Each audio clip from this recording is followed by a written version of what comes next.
வணக்கம் மாஸ்டர்ஸ். பிதாமக பத்திரிஜைக்கு என்னுடைய நன்றி வணக்கத்தை தெரிவித்துக் கொண்டு, எல்லாம் வல்ல இறைவனுக்கும் என்னுடைய நன்றி வணக்கத்தை தெரிவித்துக் கொண்டு, இன்றைக்கி திருவருட் பயனில் 69வது பாடல் என்ன அப்படின்னு பார்ப்போம். அதாவது, ஐம்புலனால் தாம் கண்டது என்றால் அது ஒழிய ஐம்புலன் ஆர் தாம் ஆர் அதற்கு அப்படின்னு இந்த பாட்டு கொடுத்துருக்காங்க. அப்போ அந்த உயிர் ஐம்பரி முதலிய கருவிகளை கொண்டு அறிந்து வந்ததெல்லாம் மெய்ப்பொருளாகிய சிவம் நீங்களாக ஏனையவற்றையே யாம் அப்படின்னு சொல்கிறாங்க. அப்போ அந்த உயிரானது அந்த ஐம்பொறி முதலிய கருவிகளை கொண்டு எதை தான் அறிஞ்சு வந்து தான் இந்த அறிந்து வந்தது எல்லாமே இந்த மெய்ப்பொருளாகிய சிவம் நீங்களாக ஏனையவற்றை அப்படின்னு சொல்கிறாங்க. அப்போது மெய்ப்பொருளை எதால் காட்ட முடியாது. அதை அந்த ஐம்பொறிகள் முதலிய கருவிகளை கொண்டு நாம் இந்த உயிரானது எந்த அறிவை பெறுதுன்னா அந்த உலக அறிவை மட்டும்தான் பெறுது. இறைவனை பற்றிய அறிவு, அந்த மெய் அறிவு நமக்கு கிடைக்கல அப்படின்னு சொல்கிறாங்க. சரிங்களா? உயிர் ஐம்பொறி முதலிய கருவிகளை கொண்டு அறிந்து வந்ததெல்லாம் மெய்ப்பொருளாகிய சிவம் நீங்களாக ஏனையவற்றையே ஏயாம் அப்படின்னு சொல்கிறாங்க. அப்படி இருக்க முத்தி காலத்தில் அம்மெய்ப்பொருளை அறிவதற்கு அக்கருவிகள் துணையாதற்கு என்ன உரிமை உடையன? அப்போது அந்த பெத்த காலத்தில் அல்லது கட்டு நிலையில் அந்த ஐம்பொறிகள் இந்த உயிர்களுக்கு அந்த மெய்யறிவை கொடுத்துச்சா? அந்த மெய்ப்பொருளை அறிவதற்கு உதவி பண்ணுச்சா? இல்லை. அப்படி இருக்கும்போது இப்போ முக்தி நிலையில் மட்டும் அந்த மெய்ப்பொருளை அறியறதுக்கு அந்த கருவிகள் துணையாக நிற்கணும் அப்படின்னா அதுக்கு என்ன உரிமை இருக்குது அப்படின்னு கேட்காங்க. சரிங்களா? இனி அக்கருவிகள் இன்றி ஒன்றையும் அறிய மாட்டாத உயிர்களும் தனியாய் நின்று அம்மெய்ப்பொருளை அறிவதற்கு என்ன உரிமை உடையன? அடுத்த கேள்வி கேட்காங்க. அக்கருவிகள் இன்றி ஒன்றையும் அறிய மாட்டாத அந்த உயிர்களும் தனியாக நின்று அந்த மெய்ப்பொருளை அறிவதற்கு என்ன உரிமை உடையனன்னு கேட்குறாங்க. ஏன்னா தனியாக நின்று அந்த உயிர்கள் அறிவதற்கும் உரிமை இல்லை. இந்த ஐம்பொறிகள் அந்த கட்டு நிலையிலையும் அந்த உயிர்களுக்கு இறைவனை பற்றிய அறிவோ மெய்யறிவியோ அது நமக்கு ஏற்படுத்தலை. உலக அறிவை மட்டும்தான் அது கொடுத்துருக்கு. அப்போ முக்தி காலத்தில் அந்த கருவி இந்த மெய்யறிவு அறியறதுக்கு என்ன அதுக்கு உரிமை இருக்குது அப்படின்னு உயிருக்கும் கேட்குறாங்க. நம்முடைய ஐம்பொறிகள் இருக்கு இல்லையா, அதுக்கும் என்ன உரிமை இருக்குதுன்னு கேட்குறாங்க. ஏன்னா ரெண்டுமே மெய்ப்பொருளை உணரலை இல்லையா, அதனால். சரி, கருவி கரணங்களால் சிவத்தை அறிதல் இயலும் என்பது சைவரில் ஒரு சாரார் கொள்கை. இப்போ இந்த ஒரு சாரார் சைவர்லேயே பலர் இருக்காங்க இல்லையா, அதில் ஒரு சாரார் என்ன சொல்கிறாங்க? இந்த கருவி கரணங்களால் சிவத்தை அறிதல் முடியும், இயலும் அப்படின்னு சொல்கிறாங்க. அவர்கள் அது மட்டும் இல்லாமல் பின்வருமாறு என்ன சொல்கிறாங்க அப்படின்னா, இந்த பெத்த காலத்தில் அல்லது இந்த கட்டு நிலையில் இந்த கருவிகள் சீவகரணம் என பெயர் பெற்று, சீவகரணம் அப்படின்னு பெயர் பெற்று இருளாய் நின்று உயிரை மயக்குதலின் அப்பொழுது அவை மெய்ப்பொருளை காணுதற்கு துணை செய்யா என்பது பொருந்தும். அதாவது பெத்த காலத்தில் கருவிகள் சீவகரணம் என பெயர் பெற்று இருளாய் நின்று உயிரை மயக்குதல் நேரத்தில் அது எப்படி மெய்ப்பொருளை காணுவதற்கு அது துணை செய்யா என்பது பொருந்தும் அப்படின்னு கேட்குறாங்க. ஆயின் முத்தி காலத்தில் அக்கருவிகள் அத்தன்மை நீங்கி சிவகரணம் என பெயர் பெற்று ஒளியாய் நிற்றலின் அவை மெய்ப்பொருளை அறிதற்கு துணை செய்யும் என்று கூறுவர். அவங்க என்ன சொல்கிறாங்கன்னா, அந்த சைவர்லேயே ஒரு சாரார் என்ன சொல்கிறாங்க? இந்த கருவி கரணங்களால் சிவத்தை அறிதல் இயலும் அப்படின்னு ஒரு விஷயத்த சொல்கிறாங்க. அடுத்தது என்ன சொல்கிறாங்கன்னா, இந்த பெத்த நிலையில், அந்த பெத்த காலத்தில் அல்லது அந்த கட்டு நிலையில் இந்த கருவிகள் சீவகரணங்கிற பேரில் இருக்குது இல்லையா, சீவகரணம். அந்த கருவி கரணங்களுக்கு சீவகரணம் உயிரினுடைய கருவிகள் இல்லையா. அப்போ சீவகரணம் என பெயர் பெற்று இருளாய் நின்று இந்த உயிரை மயக்குதலின் அப்பொழுது அவை மெய்ப்பொருளை காணுதற்கு துணை செய்யா என்பது பொருந்தும். ஏன்னா அந்த உயிரை மயக்கிட்டு இருக்கனால அந்த மெய்ப்பொருளை காட்டுறதுக்கு அதால் பொருந்தாது அப்படின்னு சொல்கிறாங்க, துணை செய்யாது அப்படின்னு சொல்கிறாங்க. ஆனால் முக்தி காலத்தில் அந்த கருவிகள் அந்த தன்மை நீங்கி அதாவது அது என்ன சொல்கிறாங்க, அந்த சீவகரணம் முக்தி காலத்தில் சிவகரணமாக மாறிடுது. அப்படி மாறுறதுனால அவை மெய்ப்பொருளை அறிவதற்கு துணை செய்யும் அப்படின்னு சொல்லி அவங்க சைவரில் ஒரு சாரார் இப்படி சொல்கிறாங்க. சரிங்களா? அதை எப்படி அது சைவ சித்தாந்தம் மறுக்கிறாங்கங்கிறது பின்னாடி கொடுக்குறாங்க. அப்போ அவங்க என்ன சொல்கிறாங்க, இந்த கருவி கரணங்களை கொண்டே சிவத்தை அறிதல் இயலும்னு சொல்கிறாங்க.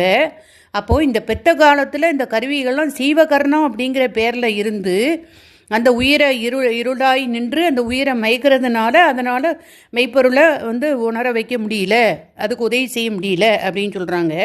ஆனால் முக்தி காலத்தில் இந்த சீவகரணம் சிவகரணமாக ஆனதுனால இந்த கருவிகள்லாம் சேர்ந்து மெய்ப்பொருளை அறிவதற்கு துணை செய்யும் அப்படின்னு சைவரில் ஒரு சாராருடைய கொள்கையாக இது இருக்குது. சரிங்களா? சரி, இக்கொள்கையை முதலில் எடுத்துக்கொண்டு மறுக்கிறார் ஆசிரியர். நம்முடைய ஆசிரியர் இந்த கொள்கையை மறுக்கிறாங்க. அப்போ என்ன சொல்கிறாங்க? இன்று வரையிலும் இறைவனை காட்ட மாட்டாத இக்கருவி கரணங்கள் இனிமேல் அவனை கண்டு காட்டும் என்றால் பேதமையாம் அப்படின்னு சொல்கிறாங்க. நம்ம வீட்டில் நம்ம பேசுவோம் இல்லையா, இவ்வளோ நாள் நீ ஒன்றும் செய்யலை, இனிமேல் நீ செஞ்சு கிளிக்க போகிற அப்படின்லாம் சொல்லுவோம் இல்லையா, அது மாதிரி அவங்க சொல்கிறாங்க. இதுவரையில் இறைவனை காட்டாத இந்த கருவி காரணம் இனிமேல் அதை அவனை கண் காட்டும் அப்படின்னு சொன்னால் அது பேதமை அப்படின்னு ஆசிரியர் சொல்கிறாங்க. ஸோ முத்திய நிலையில் இக்கருவிகள் சிவனது கலப்பால் சிவத்தன்மையை உடையனவாயினும் அவை சுட்டு உணர்வை அன்றி வியாபக உணர்வை தரமாட்டா. அப்போ அவங்க என்ன சொல்கிறாங்க? இந்த முக்தி நிலையில் இந்த கருவிகள் சிவனது கலப்பால் சிவனது கலந்ததுனால அந்த அதாவது அதை சிவப்பேரா அதாவது என்ன சொன்னாங்க? அந்த முதல்ல சொன்னாங்க இல்லையா, சிவகரணமாக அது மாறுதுன்னு. சிவகரணம் இப்போ சிவகரணமாக முக்தி காலத்தில் ஆகுது.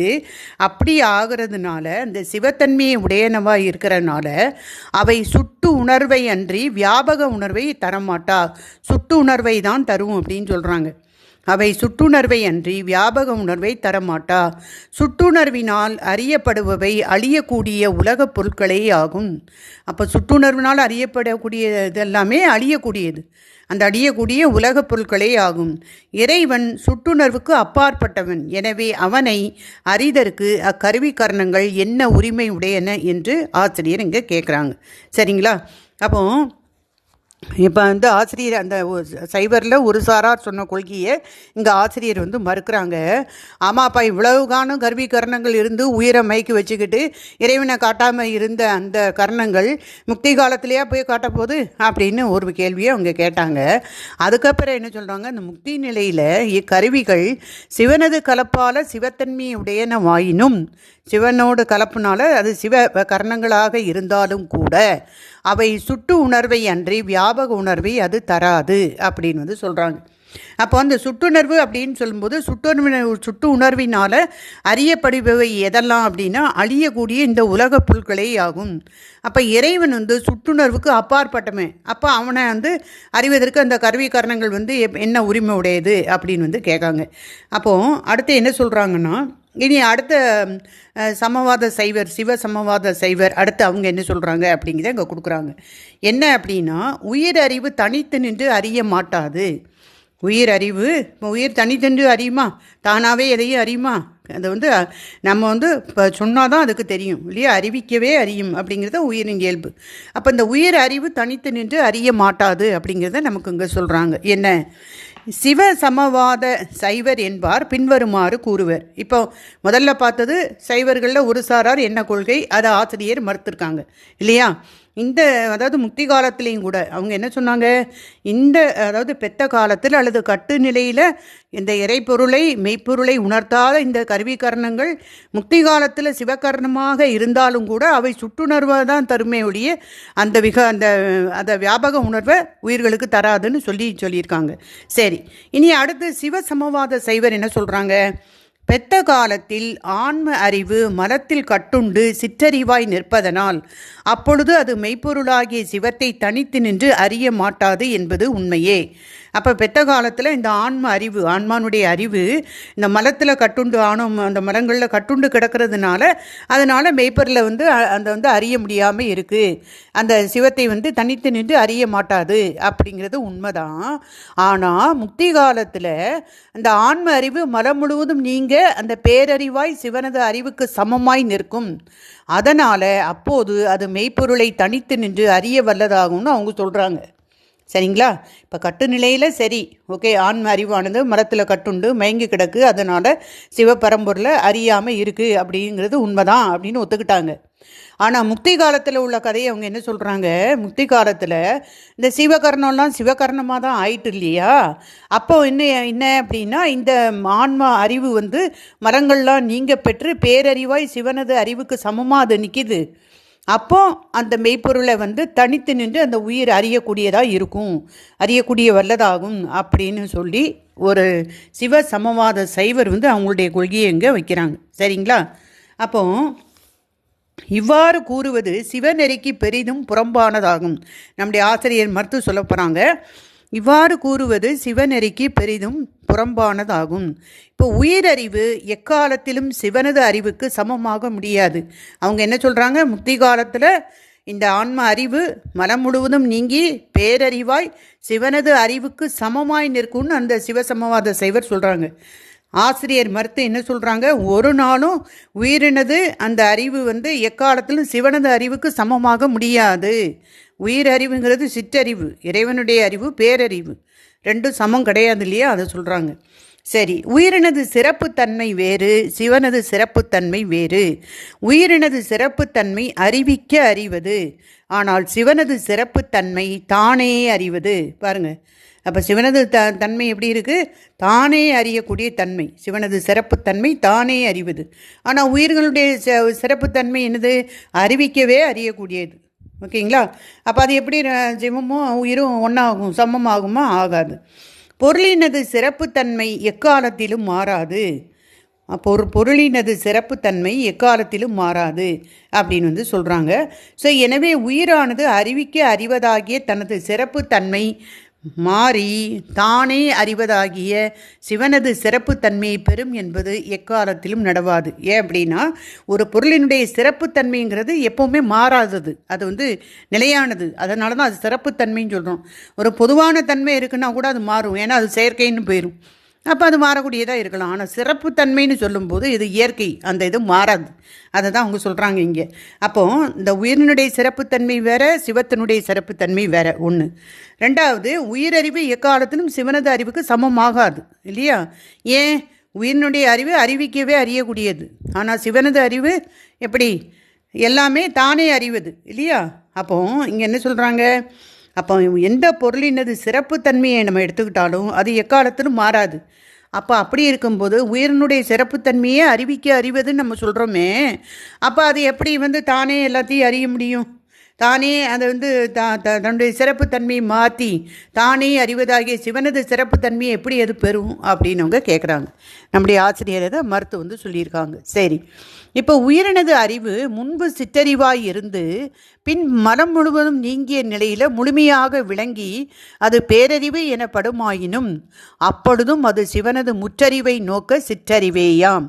ஓகே, நீங்கள் இப்படி சொல்கிறீங்களா? சரி, கட்டு நிலையில் உயர்ந்த அறிவு சிற்றறிவு. சரி, இப்போ முக்தி நிலையில் சிவனோட அறிவு அந்த பேரறிவோட அது வந்து இணைஞ்சதுனால அது வந்து சிவனுடைய அது வந்து என்ன சொல்கிறாங்க, மலம் முழுவதும் நீங்கிய நிலையிலையும் அது முழுமையாக விளங்கி அது பேரறிவுன்னு அப்படின்னு நீங்கள் சொன்ன மாதிரியே வச்சுக்கிட்டாலும் சிவனோட அறிவோடு கம்பேர் பண்ணும்போது உயிர்களுடைய அறிவு சிற்றறிவு தான் அப்படின்ட்டு சொல்கிறாங்க. அந்நிலையிலும் அது தானே அறிய மாட்டாது, சிவனது அறிவு உடன் நின்று அறிவிக்கவே அறிவதாகும். அப்போ சிவன் அறிவு தான் அறிவிக்கி, தானே எதையுமே உயிர்கள் அறிய முடியாது அப்படிங்கிறத இதையும் மறுத்து சொல்லியிருக்காங்க. ஓகே மாஸ்டர்ஸ், அப்போ இந்த இடத்துல முதல்ல சொன்னது சைவரில் ஒரு சாரார் சொன்ன கொள்கை இல்லையா. இந்த பெற்ற காலத்தில் சீவகரணங்கள் எல்லாமே உயிரை மயக்கி வச்சுருக்கிறதுனால இறைவன்கிற அந்த மெய்ப்பொருளை உணர மாட்டாமல் அதுக்கு துணை செய்யாமல் இருக்குது அப்படின்னு சொல்கிறாங்க. ஆனால் முக்தி நிலையில் வந்து அந்த கருவிகள்லாம் சிவகரணமாக ஆகிடுது, அதனால் அந்த இறைவனை அறிய முடியும், மெய்ப்பொருளை அறிய முடியும்னு அந்த சைவரில் ஒரு சாரார் வந்து உங்கள் கொள்கையை சொல்கிறாங்க. ஆனால் நம்முடைய ஆசிரியர் இதை மறுக்கிறாங்க. எப்படி, ஆமாம், அது வந்து பெற்ற காலத்திலேயே அல்லது நிலையிலேயே அந்த உயிருக்கு வந்து இறைவனை காட்டி கொடுக்காத மெய்ப்பொருளை வந்து காட்டுறதுக்கு உதவி செய்யாத அந்த ஒரு கர்ணங்களாக முக்தி காலம் அடைஞ்ச பிறகு அந்த மெய்ப்பொருளை போய் காட்டப்போகுது அப்படின்னு சொல்லி அவங்க அதை கேட்குறாங்க. ஸோ முக்தி நிலையில் என்ன ஆகுது, இந்த கருவிகள் சிவனது கலப்பால் சிவத்தன்மையை உடையனவாக இருந்தாலும் அந்த உயர்னது அறிவு எப்படி இருக்குது, சுட்டுணர்வை அன்றி வியாபக உணர்வை உயிருக்கு தராது அப்படிங்கிறத இங்கே சொல்கிறாங்க. சரிங்களா. சரிங்களா? சிவனது கலப்பால் சிவத்தன்மையை உடையனவாயினும் அவை சுட்டுணர்வை அன்றி வியாபக உணர்வை தரமாட்டா. சுட்டுணர்வினால் அறியப்படுபவை எது அப்படின்னா அந்த உலகப் பொருட்கள். இது என்னது அப்படின்னு சுட்டி காட்டக்கூடிய அறிவு, அதாவது சுட்டுணர்வு. ஓகேங்களா? அப்போ இறைவன் சுட்டுணர்வுக்கு அப்பாற்பட்டவன். அப்படி இருக்கும்போது அவனை அறிவதற்கு இந்த கருவிக்கரங்கள் எப்படி உரிமை இருக்குது, அதுக்கு என்ன உரிமை இருக்குது, எப்படி அறிய முடியும் அப்படின்னு அதை மறுத்து சொல்லிட்டாங்க. ரெண்டாவது சிவசமவாத சைவர் இருக்காங்க இல்லையா, அவங்க என்ன சொல்கிறாங்க, ஓகே பெத்த காலத்தில் ஆன்ம அறிவு உண்மைதான், அந்த ஆன்ம அறிவு மலத்தில் கிடக்குது, அதனால் மயங்கி கிடக்குது, அதனுடைய அறிவு உயர்னுடைய அறிவு சிற்றறிவாக இருக்குது, அதனால் மெய்ப்பொருளை அந்த சிவத்தை அறிய முடியாமல் இருக்குது, உண்மைதான் அப்படின்னு ஒத்துக்கிட்டாங்க. ஆனால் முக்தி காலத்தில் அந்த ஆன்ம அறிவு மலம் முழுவதும் நீங்கி அந்த சிவனது அறிவுக்கு சமமாக ஆயிட்டே, அப்போ அந்த உயிரானது சிவத்தை அறியும், அந்த மெய்ப்பொருளை அறியும் அப்படின்னு அவங்க சொல்கிறாங்க. ஆனால் ஆசிரியர் என்ன சொல்கிறாங்க, ஒரு நாளும் சிவத்தினுடைய அறிவுக்கு சிவத்தினுடைய அறிவும் உயிரினுடைய அறிவும் ஒன்றா இல்லை, ரெண்டும் சமமாகாது அப்படின்னு சொல்கிறாங்க. ஏன் அப்படின்னா உயிரினது சிறப்புத்தன்மை வேறு, இறைவனுடைய சிவனது சிறப்புத்தன்மைங்கிறது வேறு. சரிங்களா? உயிரினது சிறப்புத்தன்மை அறிவிக்கவே அறியும் தன்மை, அதுதான் அதனுடைய சிறப்புத்தன்மை. சரிங்களா? அப்போது சிறப்புத்தன்மை அப்படிங்கிறது அது மாறி தானே அறிவதாகிய சிவனுடைய தன்மை அது பெறும் அப்படின்னு சொன்னால் அது நடக்காத காரியம். ஏன்னா சிறப்புத்தன்மை ஒரு நாளும் மாறாது, அது அப்படியே இருக்கக்கூடியது இல்லையா? அது மட்டும் இல்லாமல் இது சிற்றறிவுடையது, எது உயிர். இறைவன் அப்படிங்கிற ஒரு பேரறிவாளன் இல்லையா, அதை இங்கே நமக்கு எடுத்து காட்டுறாங்க. ஸோ அப்போ முன்னாடி சிற்றறிவாக இருந்தது, முக்தி காலத்தில் அது பேரறிவு அப்படின்னு வந்தாலும் அது சிவனது முற்றறிவை வச்சு பார்க்கும்போது உயிரினுடைய அறிவு சிற்றறிவு தான் அப்படின்னு நமக்கு எடுத்து காட்டுறாங்க. சாரி மாஸ்டர், அதை நமக்கு எடுத்து காட்டுறாங்க. அப்போ இங்கே என்ன சொல்கிறாங்க, நாளி என்ற அந்த முகத்தர் கருவியை கொண்டு கடல் நீரில் பல முறை ஆழமாக நாம் அமுக்கி முகந்தாலும் அந்த நாளி எங்கேயாவது 4 நாளி நீரை முகந்து கொள்ள முடியுமா? இப்போ நாளின்னு வீட்டில் இருக்கும் இல்லையா, அரிசிலாம் அளக்கிறதுக்கு நாளி வச்சுருப்பாங்க இல்லையா, அந்த நாளியை நம்ம கருவியை கொண்டு நம்ம கடல் நீரில் பல முறை நம்ம அதை கடல் நீரில் நம்ம அமுத்தி நம்ம அப்படி அமுக்கி நம்ம முகந்து எடுத்தாலும் தண்ணியை எடுத்தாலும் அந்த நாளி அந்த ஒரு நாளி நம்ம முகணும்னா அந்த ஒரு நாளி தண்ணி தான் நமக்கு வரும். அதுக்கு மேலே 4 நாளி நீரை நம்ம எடுக்க முடியுமா? முடியாது. அது தன்னளவுக்கு உரிய நீரை மட்டுமே அது எடுக்க முடியும் இல்லையா? அதுபோல தான் இந்த மலம் நீங்கிய முத்தி நிலையிலும் இந்த உயிரறிவாகவே இருக்கும், சிவனறிவாக மாறாது. ஓகேங்களா? முக்தி காலத்தில் உயிரறிவு சிவனறிவாக மாறாது, உயிரறிவாகவே தான் இருக்கும். உயிரறிவாகவே தான் இருக்கும், அது சிவனறிவுக்கு சமமாக மாட்டாது. அப்பொழுதும் உயிர் சிவனது அறிவாகிய திருவருள் காட்டவே தன்னையும் சிவத்தையும் காண்பதாகும் அப்படின்னு சொல்கிறாங்க. அப்போது முக்தி காலத்தில் இந்த உயிரறிவானது சிவனை அறியக்கூடிய, இந்த மெய்ப்பொருளை அறியக்கூடிய ஒரு வாய்ப்பு கிடைக்கலையா, அதுவே அந்த இறைவன் திருவருள் காட்ட தான் அது தன்னையும் சிவத்தையும் காண்பது அரிது, காண்பது அல்லது அது அரிது அப்படின்னு சொல்கிறாங்க. இல்லைன்னா அது கூட அறிய முடியாது. அதால் இறைவனுடைய திருவருளால் தான் அதையே அறிய முடியுது மெய்ப்பொருளை. அதுக்கு திருவருள் தான் உதவி செய்த ஒழிய உயிரறிவும் சிவ அறிவும் ஒன்று அப்படின்னு கிடையாது. சரிங்களா? ஒரு நாளும் உயிரறிவு சிவ அறிவாக ஆகாது அப்படின்னு சொல்கிறாங்க. ஆதலால் முக்தி நிலையில் ஆன்ம அறிவு சிவனறிவை ஒப்பதாகும் என்றும் மெய்ப்பொருளாகிய சிவத்தை தனித்து நின்று அறியும் என்றும் சிவசமவாதிகள் கூறுவது உண்மைக்கு புறம்பானதாகும் அப்படின்னு அவங்க சொல்லிட்டாங்க. என்ன, முத்தி நிலையில் இந்த ஆன்ம அறிவு சிவன் அறிவுக்கு ஒப்பாகும்னு சொல்லி சிவசமவாத சைவர் சொன்னாங்களே, அதுவும் பொருத்தம் ஆகாது அப்படின்னு சொல்கிறாங்க. அது உண்மைக்கு புறம்பான விஷயம்னு சொல்லிட்டாங்க. அதே மாதிரி இந்த மெய்ப்பொருளாகிய சிவத்தை தனித்து நின்று இந்த உயிர் அறியும் அப்படின்னு சொன்னாங்களே, அதுவும் பொருத்தமானது கிடையாது, உண்மைக்கு புறம்பானது அப்படின்னு 2 விஷயத்த சொல்கிறாங்க. ஓகேங்களா? ஆன்ம அறிவு வேறு, சிவன் அறிவு வேறு. ஆன்ம அறிவுங்கிறது சிற்றறிவு, இறைவனுடைய அறிவு பேரறிவு. உயிரினுடைய சிறப்புத்தன்மை வேறு, இறைவனது சிறப்புத்தன்மை வேறு. இதை நம்ம கிளியராக தெரிஞ்சுக்கணும். ரெண்டாவது என்ன சொல்கிறாங்க, அந்த மெய்ப்பொருளாகிய சிவத்தை தனித்து நின்று இந்த உயிர் அறியும்னு. அது எப்படி தனியாக அறியும்? உயிரினுடைய சிறப்புத்தன்மையே என்னது, அறிவிக்கவே அறியும் தன்மையுடையது. அதை எப்படி தனித்து நின்று சிவத்தை போய் அறிய முடியும்? அதால் முடியாது. அந்த 2 கொள்கையும் உண்மைக்கு புறம்பானதுன்னு சொல்லிட்டாங்க ஆசிரியர். சிவனோடு ஒப்ப யாமும் எல்லாம் அறிந்து எல்லா வல்லமையும் பெற்று வாழ்வோம் என்று அவர்கள் ஆசைப்பட்டு இப்படி கூறுகிறார்கள். அவங்க என்னென்னா சிவனோடு ஒப்ப நாங்களும் எல்லாம் அறிஞ்சு எல்லா வல்லமையும் பெற்று நம்ம வாழ்வோம் அப்படின்னு சொல்லி ஆசைப்பட்டுக்கிட்டு இந்த மாதிரி கொள்கைகளை அவங்க பேசுகிறாங்க அப்படின்னு சொல்கிறாங்க. ஸோ மலைமேல் உள்ள அந்த தேனுக்கு ஆசைப்பட்டு முடவன் வாயூரி நின்றார் போன்றது அவர்களுடைய நிலை அப்படின்னு இங்கே நமக்கு எடுத்து காட்டுறாங்க. ஓகேங்களா? அப்போது இந்த சிவ சமவாத சைவரை நோக்கி தாம் ஆர் அதற்கு என வினவுகிறார் ஆசிரியர் உமாபதி சிவம்.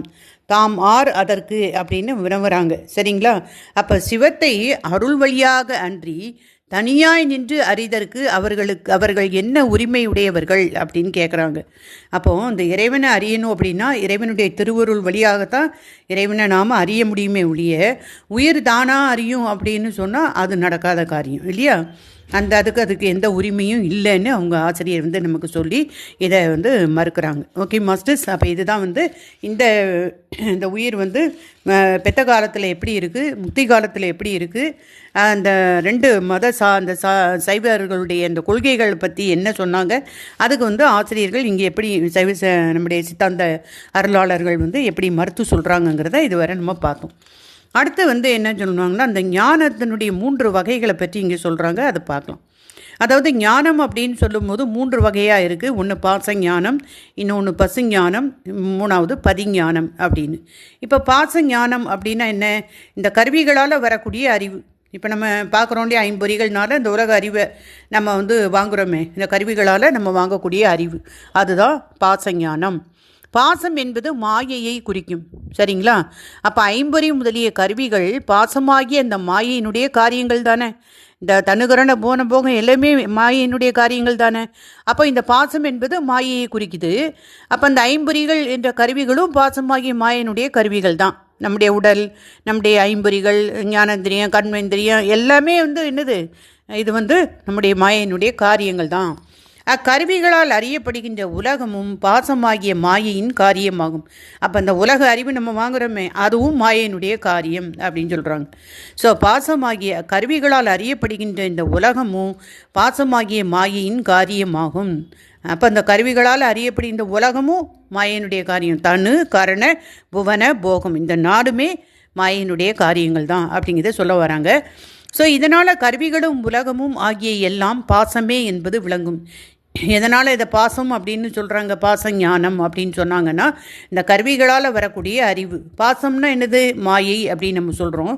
அப்போது எதெல்லாம் பாசத்தினுடைய காரியங்களாக இருக்குது? தனுகரண புவன போகம் இல்லையா? இப்போ நம்ம உடல், நம்முடைய கருவி கரணங்கள், இந்த உலகம், இது எல்லாமே நமக்கு அதை மாயையினுடைய காரியங்கள் தான். அதனால் இதை பாசம் அப்படின்னு சொல்கிறாங்க. ஸோ பாசமாகிய கருவிகளை கொண்டு பாசமாகிய உலகத்தை அறிகின்ற அறிவு பாசஞானம் எனப்படுவது ஆயிற்று. இப்போ பாசஞானம்னா என்னன்னு சொல்கிறாங்க. அப்போது பாசமாகிய இந்த கருவிகள் அப்படிங்கிறது மாயையினுடைய காரியம். அதனால் அதை பாசமாகிய கருவின்னு சொல்கிறாங்க. சரிங்களா? அப்போ அந்த பாசமாகிய கருவிகளை கொண்டு பாசமாகிய இந்த உலகமும் பாசம் தானே. இப்போ பாசம்னா என்னது? மாயையினுடைய காரியம். அப்போ இந்த பாசமாகிய கருவிகளை கொண்டு பாசமாகிய இந்த உலகத்தை அறிகின்ற அறிவு பாசஞானம் அப்படின்னு அதை சொல்கிறாங்க. சரி, அடுத்து கருவிகளை வேறாக கண்டு நீங்கிய விடத்து உயிருக்கு விரிந்த அறிவு உண்டாகும். இப்போ பாசஞானம்னா என்னன்னு நமக்கு தெரிஞ்சுட்டு நம்முடைய இந்த பாச கருவிகளை கொண்டு நம்ம அந்த உலகத்தை பற்றியுள்ள அறிவை எடுக்கிறோம் இல்லையா, அது பாசஞானம். சரி, இப்போ இந்த கருவிகள் இருக்கு இல்லையா, நம்ம அகக்கருவி, புறக்கருவி அல்லது ஞானேந்திரியம், கண்மேந்திரியம், இந்த மாதிரி எல்லா கருவிகளும் நமக்கு கொடுக்கப்பட்டிருக்கு தத்துவங்களா. இந்த கருவிகளை வேறாக கண்டு நீங்கிய விடத்து உயிருக்கு விரிந்த அறிவு உண்டாகும். எப்போ நான் ஆன்மா, நான் இந்த உடல் அல்ல, நான் இந்த கருவி கரணங்கள் இல்லை அப்படின்னு அதிலிருந்து நீங்கும் இல்லையா அந்த உயிர். அப்போனா அதுக்கு என்ன வருது? விரிந்த அறிவு உண்டாகும். அந்நிலையில் உயிர் தன்னை சிவத்திற்கு சமமாக மயங்கி உணருது. சரிங்களா? அப்போ அது என்னது? இப்போ ஓகே, நான் யார் அப்படின்னு சொல்லும்போது நான் ஆன்மா, நான் இந்த உடல் இல்லை, நான் இந்த கருவிக்காரணங்கள் இல்லை, எல்லாமே அதை தெரிஞ்சுட்டு அதிலேருந்து நீங்கக்கூடிய அந்த நிலையில் உயிருக்கு விரிந்த அறிவு உண்டாகுது, வியாபக அறிவு வருது. அந்த வியாபக வரையில் அறிவு வரும்போது அந்த நிலையில் உயிர் என்ன நினைக்கான்? தன்னை சிவத்துக்கு சமமாக மயங்கி உணரும். நான் தான் கடவுள்னு சொல்கிறாங்க இல்லையா, அந்த மாதிரி உணர்த்தது. சிவனை போல எல்லா செயலும் செய்தல் கூடும் என உணரும். அப்போ தன்னை சிவத்துக்கு சமமாக மயங்கி உணருது. நானும் சிவமும் ஒன்று அப்படின்னு அதுக்கு சமமாக நினைக்குது. ரெண்டாவது, சிவனை போலவே நான் எல்லாம் என்னால் செய்ய முடியும் அப்படின்னு அது நினைக்குது. அப்பொழுதும் திருவருள்தான் செய்விக்கிறது என்பதை அது உணர்வது இல்லை. இந்த ஒரு தாட் வருது, இந்த ஒரு எண்ணம் வருது, அதுவும் கூட திருவருளால் தான் வருதுங்கிறதும் அதுக்கு தெரியாது. இதுக்கு பேர் பசுத்துவம் எனப்படுகிற ஆணவம் மலத்தினுடைய வாசனை நீங்காத நிலையாகும். அப்போ இதுக்கு பேர் பசு அறிவு அப்படின்னு நம்ம சொல்கிறோம். அதாவது நாம் இந்த கருவிகளை விட்டு வேறாக நிற்கிது. இப்போ அந்த புரிதல் வந்துட்டு, நான் ஆன்மா, நான் இந்த உடல் அல்ல, இந்த கருவிக்கரணங்கள் அல்ல அப்படிங்கிற புரிதல் வந்தாச்சு. வந்த பிறகு ஒரு அறிவு வருது இல்லை, அந்த வியாபக அறிவு.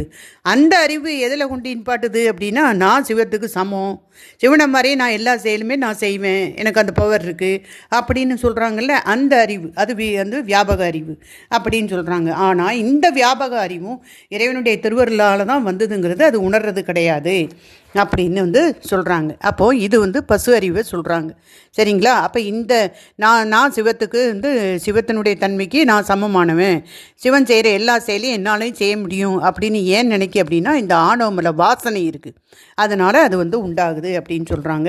ஸோ இவ்வாறு பசுவாகிய தன்னையே பொருளாக மதிக்கின்ற இந்த ஞானம் பசுஞானம் எனப்பட்டது. அப்போ இதுக்கு பேர் தான் பசுஞானம். சரிங்களா? அப்போ இறைவனே, அதாவது பசுவாகிய தன்னையே பொருளாக மதிக்கின்ற இந்த ஞானம், சிவப்பொருளாக நினைக்கி சிவத்துக்கு சமமாக தன்னை நினைக்குது இல்லையா? சிவத்துக்கு சிவத்தன்மையும் என் தன்மையும் ஒன்று நினைக்கி, சிவரை மாதிரி நான் எல்லாமே செய்ய முடியும்னு நினைக்கி, இது எல்லாமே பசு அறிவு அப்படின்னு பசுஞானம் அப்படின்னு சொல்கிறாங்க. அப்போ பார்த்தது பாசஞானம். பாசஞானம் அப்படின்னா பாசமாகி இந்த கருவிகளை கொண்டு பாசமாகிய உலகத்தை அறியும் அறிவு. பசுஞானம் அப்படின்னா இது என்ன சொன்னாங்க, இந்த கருவிகள்லாம் வேறாக கொண்டு நிற்கக்கூடிய நிலையில் அதுக்கு வியாபக உணர்வு வருது, வியாபக அறிவு அதுக்கு வருது. அது என்னது, நானும் சிவமும் ஒன்று, என் சிவத்தை மாதிரியே என்னாலும் எல்லாம் செய்ய முடியும் அப்படின்னு அந்த மல வாசனையினால் அந்த வந்த அறிவு இருக்கு இல்லையா, அதை பசு அறிவுன்னு அவங்க சொல்கிறாங்க. சரிங்களா? பசு ஞானம். மூன்றாவதாகிய அந்த பதிஞானம் என்பது இறைவனது பேரறிவாகும். அதுக்கு அப்புறம் தான் பதிஞானம். அப்போ அந்த பதிஞானம் வர்றதுக்கு முந்தைய நிலை தான் இந்த பசுஞானம். சரிங்களா? அதை நாம் தெரிஞ்சுக்கணும். சரி, அப்போ மூன்றாவதாகிய பதிஞானம் என்பது இறைவனது பேரறிவாகும். பதியினது ஞானம் பதிஞானம் ஆயிற்று. அப்போ இறைவனுடைய ஞானம், பதியினுடைய ஞானத்துக்கு பேர் தான் பதிஞானம் அப்படின்னு நம்ம சொல்கிறோம். அப்போ அது பேரறிவு உடையது இல்லையா? பேரறிவு, இறைவனுடைய அறிவு பேரறிவு. அப்போ பதி சிவமே ஆதலின் பதிஞானம் சிவஞானம் என்றும் சொல்லப்படும். ஏன்னா நம்ம சொன்னோம் இல்லையா, பதியினது ஞானம், பதிங்கிறது இறைவனை குறிக்குது. அப்போ இறைவனுடைய ஞானம் அல்லது சிவஞானம் அப்படின்னாலும் பதிஞானம்னாலும் ஒன்று தான். ஏன்னா அவருடைய அறிவை தானே, பேரறிவை தானே அது குறிக்குது. அதனால் ஸோ திருவருள் என்பதும் இதுவே அப்படின்னு சொல்கிறாங்க. அப்போ திருவருள், பதிஞானம், சிவஞானம், சிவயோகம் இப்படின்னு நிறைய பேர்கள் இருக்குது திருவருளுக்கு இல்லையா? அதை மாதிரி சொல்கிறாங்க. சரி, இப்போ பதிஞானம்னா என்ன அப்படிங்கும்போது இறைவனுடைய அறிவு, இறைவனுடைய பேரறிவு, அதான் இங்கே முக்கியம். அல்லது சிவஞானம்னு சொல்லலாம், பதிஞானம்னு சொல்லலாம், இறைவனுடைய திருவருள்னு சொல்லலாம். இதை இறைவனுடைய பேரறிவு. ஓகேங்களா? சரி, இவற்றுள் பாசஞானமும் பசுஞானமும் சிவனை அறிய மாட்டா. அப்போ பாசஞானமும் பசுஞானமும் இருக்கிற வரை இறைவனை அறிய முடியாது. சரிங்களா? இந்த உலக அறிவை வச்சுக்கிட்டு நான் இதை தெரிஞ்சுக்கிட்டேன், அதை தெரிஞ்சுக்கிட்டேன், நான் இவ்வளோ படிச்சுட்டேன், இதை கண்டுபிடிச்சேன், அதை கண்டுபிடிச்சேன், எதை வேணால் கண்டுபிடிக்கலாம், இறைவனை நம்மளால் உணர முடியாது. சரிங்களா? இறைவனை நாம் அறிய மாட்டாது. அதே மாதிரி பசு அறிவு, நானும் இறைவனும் ஒன்றுன்னு நம்ம சொல்லிக்கிட்டே இருக்கிறோம் இல்லையா? ஆன்மாக்கள் அப்படி சொல்லிகிட்டு இருக்காங்க, நம்மளும் இறைவனும் ஒன்று, நானும் என் தன்மையும் சிவத்தன்மையும் ஒன்று, சிவத்தை மாதிரி நானும் எல்லாம் பண்ண முடியும் என்னாலையும் அப்படிலாம் சொல்கிறாங்களே, அந்த வியாபக அறிவு அல்லது அந்த பசு அறிவு, அதை கொண்டு சிவத்தை நம்ம அறிய முடியாது. இதனை செயலில் குறிப்பிட்டார் ஆசிரியர். ஐம்புலன் ஆர் அதற்கு அப்படின்னு. ஏன்னா அங்கே கேட்டாங்களா, இந்த ஐம்புலன் ஆர் அதற்கு அப்படின்னு கேட்டாங்க இல்லையா? அதை என்று கூறி கருவி அறிவாகி அந்த பாசஞானம் இறைவனை அறிய துணை செய்யாது என விளக்கினார். தாமார் அதற்கு என்று கூறி பசுஞானமும் தனித்து நின்று இறைவனை உணரமாட்டாது அப்படிங்கிறத இங்கே விளக்கியிருக்காங்க. ஸோ பாசஞானத்தாலோ பசுஞானத்தாலோ பதிஞானத்தை பதியை நாம் உணர முடியாது அப்படின்னு தான் அவங்க சொல்கிறாங்க. ஓகேங்களா? இவ்வாறு இரண்டு ஞானங்களை விளக்கி எஞ்சியுள்ள பதிஞானமாகிய திருவருளை துணை கொண்டே பதியாகிய மெய்ப்பொருளை அறிய முடியும் அப்படிங்கிறத இங்கே நமக்கு ஆசிரியர் காமிக்காங்க. ஓகேங்களா? அப்போ நம்ம அதை தெரிஞ்சுக்கிட்டோம்னு சொன்னால் அந்த உலக அறிவத்தை பற்றி நம்ம பெற முடியுமே ஒழிய மெய்ப்பொருளை அறிய முடியாது. சிவத்தை உணர முடியாது, அறிய முடியாது. அதே மாதிரி பசு அறிவு, ஓகே, நான் யார் அப்படிங்கிற புரிதல் வேணால் வந்திருக்கலாம். ஆனால் அதுக்கப்புறவு நாம் எந்த நிலைக்கு போயிட்டோம், மலத்தினுடைய வாசனையினால் நாம் சிவம் நாமும் ஒன்று, நான் தான் கடவுள்னு சொல்லிக்கிட்டோம். அது உங்களுக்கு என்னது, அது பசுஞானம். சரிங்களா? அப்போ அந்த பசுஞானம் அல்லது என்ன வியாபக அறிவு அப்படின்னு நம்ம அதை சொல்லுவோம், அல்லது பசுஞானம்னு.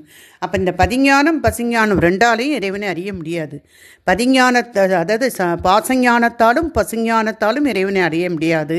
பதிஞானத்தால் மட்டும்தான் இறைவனை அறிய முடியும், அப்போ உணர முடியும் அப்படிங்கிறது தான் அங்கே சொல்கிறாங்க. ஸோ பதிஞானத்துக்கு இன்னொரு பேர் சிவஞானம், திருவருள், அப்படிலாம் பல பெயர்கள் இருக்குது இல்லையா?